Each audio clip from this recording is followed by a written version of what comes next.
Salut à tous, j'espère que vous allez bien. Aujourd'hui, j'avais envie de parler d'argent, d'économie, parce que c'est important. L'argent ne fait pas le bonheur, mais ça y contribue amplement. C'est vraiment important d'avoir de l'argent, surtout d'avoir une autonomie financière. Donc, c'est vraiment hyper important de mettre des sous de côté. Il y a plusieurs raisons de mettre des sous de côté. Il faut mettre des sous de côté parce que il faut apprendre à compter sur soi-même. Dans la vie, il faut compter sur soi-même. Il ne faut pas compter sur les parents, il ne faut pas compter sur votre frère, ni sur votre mec, ne pas compter sur des amis, ni sur votre mari. Il faut apprendre à compter sur soi-même dans la vie. Il faut avoir une autonomie financière et ça dès que possible parce que on ne sait pas de quoi sera fait demain. On ne sait jamais s'il y a des problèmes de santé imprévus. Au moins vous avez des sous. S'il y a un licenciement, si vous perdez votre travail, vous savez que vous avez assez de côté pour vous en sortir, le temps de retrouver un autre travail. Au moins, vous savez que vous avez des sous de côté. Si jamais vous vous séparez ou si vous voulez vous séparer, ça arrive, ça fait partie de la vie. Beaucoup de personnes qui sont bloquées parce qu'ils n'ont pas de sous,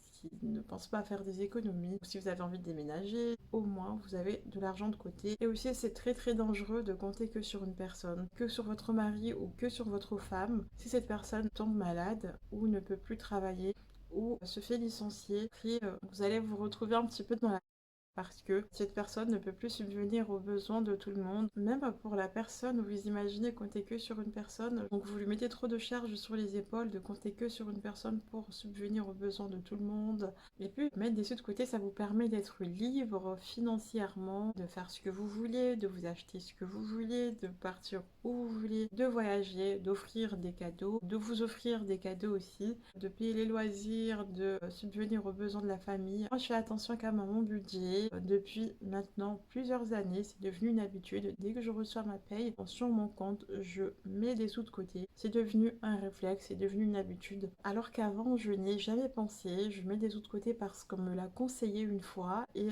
depuis que j'ai essayé, j'ai appris, ça devient une habitude. Il y a beaucoup de personnes, je sais, qui peuvent mettre des sous de côté, mais qui n'y pensent pas. Ça a été mon cas quand j'étais très très jeune. Même en étant étudiant, je sais qu'il y a des personnes qui peuvent mettre des sous de côté. Après, attention, je ne généralise pas parce que je sais qu'il y a des personnes qui, malheureusement, c'est beaucoup plus compliqué. Il y a des personnes qui sont seules avec plusieurs enfants où c'est hyper dur de finir la fin du mois correctement. Mais pour ceux qui peuvent, il y en a qui peuvent, mais qui ne pensent pas du tout en fait à le faire. Moi, ça a été mon cas. Je n'avais même pas de compte épargne, j'utilisais tout l'argent que j'avais pour acheter des petites choses inutiles, des petites choses futiles, jusqu'à ce que je commence à faire un petit peu attention. Ce que je trouve important, c'est déjà de voir tous les prélèvements fixes en fait sur votre compte courant. Pour ma part, ce que j'ai fait, je vais juste vous partager mes méthodes, ce qui m'ont aidé aujourd'hui à faire beaucoup plus d'attention. Je sais que j'ai ma paye en fait telle date, donc j'ai calculé à peu près combien sera prélevé. C'est des prélèvements fixes. Vous avez le loyer, l'électricité, l'abonnement téléphonique, internet, si vous êtes abonné à une salle de sport. Vous faites le calcul de tout ce qui est prélevé sur votre compte. Vous faites les calculs. Si jamais il y a trop de choses qui partent, vous pouvez vous désabonner de certains abonnements que vous n'utilisez pas. Si vous êtes abonné au cinéma et que vous n'y allez pas, vous vous désabonnez. Si vous êtes abonné à la salle de sport et que vous n'y allez pas non plus, désabonnez-vous. Ça vous permet en fait de gagner un petit peu d'argent parce qu'en fait faire des économies c'est de diminuer, enfin pour ma part c'est de diminuer certains achats, mettre des sous de côté parce que mettre des sous de côté on peut commencer à mettre 5 euros, 10 euros et petit à petit augmenter au fur et à mesure des mois ou des années. Donc vous n'êtes pas obligé de commencer par mettre 100 euros de côté, voilà, même 5 euros, même 3 euros, c'est déjà pas mal. Tant que vous pensez qu'il faut mettre des sous de côté, c'est déjà une bonne étape. Et après, petit à petit, vous allez tout simplement vous habituer. Ce que j'ai réduit en fait pour faire des économies, c'est tout simplement les produits capillaires. Alors avant, j'achetais énormément des produits capillaires. En plus, je les achetais en format professionnel et je les stockais au cas où. Je stockais, j'achetais, je stockais, j'achetais. Je m'en rendais pas compte que je surconsommais en fait des produits capillaires. Et dès qu'il y avait des promos ou dès que je passais dans des magasins afro, j'ai acheté, voilà, je fais beaucoup plus attention aujourd'hui. Je vais acheter un masque capillaire parce que je n'en ai plus, ou je vais acheter une crème parce que je n'en ai plus, et non pas je vais acheter pour stocker. Il faut savoir que chez moi n'est pas un magasin, chez vous ce n'est pas un magasin de stockage, donc ne stockez pas trop de produits inutilement chez vous. Pour ma part, ça ne sert à rien. En plus de ça, les formats professionnels, ça coûte quand même assez cher. Donc même si ce n'est que 5 euros, même si ce n'est que 10 euros, mais 5 euros par-ci, 10 euros par-là,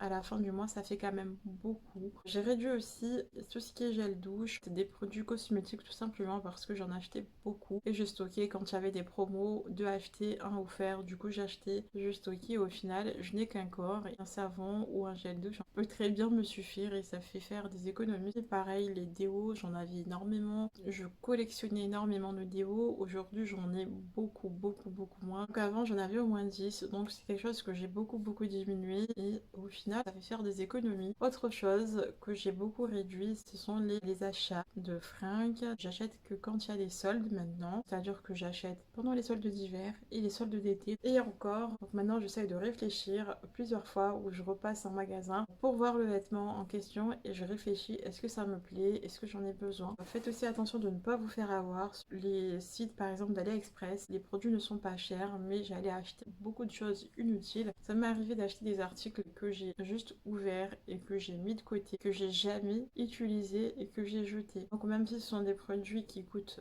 1 euro, 2 euros, mais qui ne vous servent à rien, ça ne sert à rien de les prendre. Soyez raisonnable, ce n'est pas que c'est pas cher que vous pouvez vous permettre d'acheter beaucoup plus souvent, beaucoup plus régulièrement, parce qu'au final, en fait, ça vous fait dépenser de l'argent pour des choses inutiles, voilà, pour des choses futiles. Voilà, donc faites attention à ça, arrêtez la surconsommation et arrêtez de vivre au-dessus de vos moyens. Il y a beaucoup de personnes qui vivent au-dessus de leurs moyens. Je connais des filles qui vont faire les soldes alors qu'ils sont à découvert. Il y en a qui vont aller acheter des vêtements alors qu'ils sont à découvert. Pour ma part, les vêtements ne sont pas vitales, mais si vous n'avez pas d'argent, attendez d'avoir une entrée d'argent pour pouvoir aller dépenser pour des vêtements plutôt que d'aller faire des achats sur un découvert. N'allez pas acheter des vêtements si vous n'avez pas d'argent sur votre compte. Faites attention à ça. Ne vous laissez pas avoir sur ce que les gens sur les réseaux sociaux vous montrent. Dès qu'il y a une nouvelle mode, une nouvelle tendance, nouvelle basket, nouveau téléphone, vous n'êtes pas obligé de vous jeter sur une nouveauté. Si vous n'en avez pas besoin, n'allez pas acheter un téléphone parce que c'est neuf, parce que c'est nouveau et que votre téléphone actuel marche, fonctionne très bien et que ça vous plaît. N'allez pas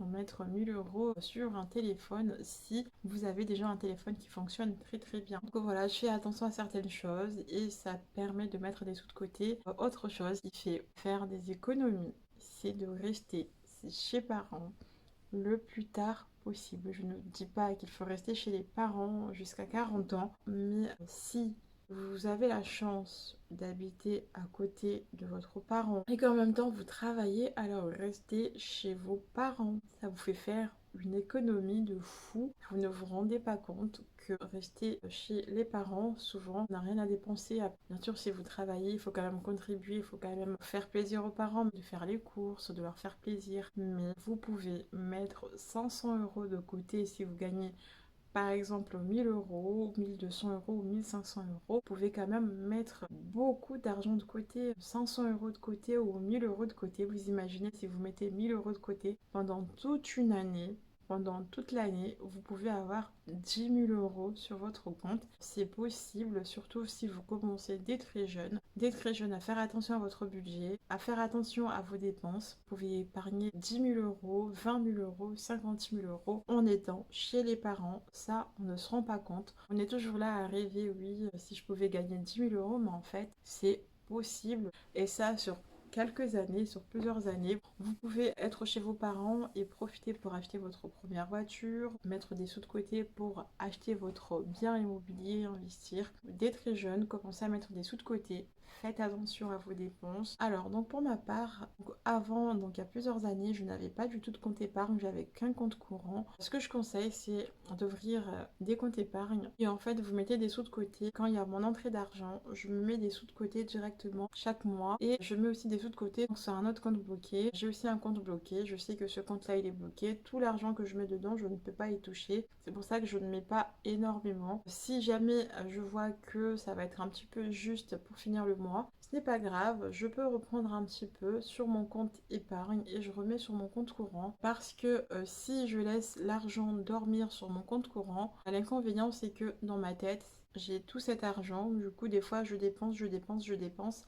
parce que à chaque fois que je me connecte sur mon compte, je vois cette somme, donc pour moi j'ai de l'argent. Le fait de mettre tout sur un compte épargne, je ne les vois plus. Du coup, je fais attention avec ce qui me reste sur le compte courant. Voilà, c'est comme ça que je fonctionne. Et puis l'avantage, c'est que les comptes épargne à la fin de l'année vous apportent quand même un petit peu de sous. Pas énormément, mais ça apporte quand même un petit peu de sous à la fin de l'année. Vous pouvez quand même gagner un petit peu d'argent. Faites-vous plaisir quand même, hein, ne soyez pas frustrés. Donc voilà, je vais m'arrêter là pour la vidéo. Si vous avez des questions, n'hésitez pas. Abonnez-vous si vous avez envie, likez la vidéo si elle vous a plu. N'hésitez pas à commenter la vidéo si vous êtes plutôt dépensière ou économe.